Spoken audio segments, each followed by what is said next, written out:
আসসালামাইকুম।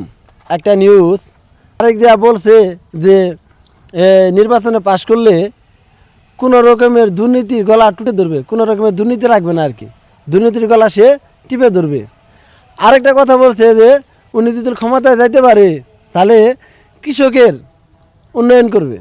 কারণ আমার কাছে কথা হইলো যে তার দলের ভিতরে কোটি কোটি টাকা ঋণ খেলাপি আছে, এই ৪৫ জন ঋণ খেলাপি কোটি কোটি টাকা।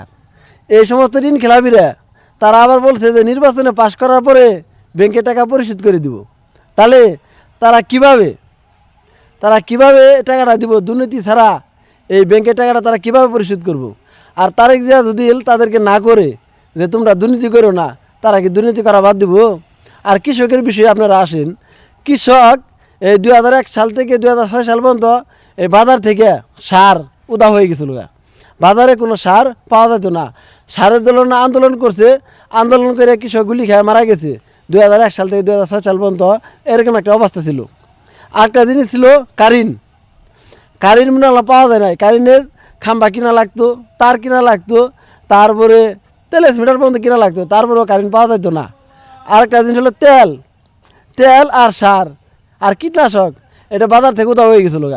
তাই কৃষক ভাইয়েরা আপনারা তো জানেনই, নিজেরাও তো জানেন যে সার আর তেল বাজার থেকে কীভাবে গায়েব হয়ে গেছিলো। আর হাওয়া ভবন নামে একটা ভবন তৈরি হয়েছিল। আর এরকম হয়েছিল যে ওই আমলে এই টিআইবিডি বোর্ডে এই দেশটা 5বার দুর্নীতিতে চ্যাম্পিয়ন হয়েছিল। তাহলে আমার কাছে কথা হলো যে এত দুর্নীতি করার পরেই তো জনগণ ক্ষিপ্ত হয়ে তাদেরকে বয়কট করছে। এখন আবার তাদেরকে ভোট দিয়ে জনগণ কীভাবে ক্ষমতায় নিয়ে আসবো?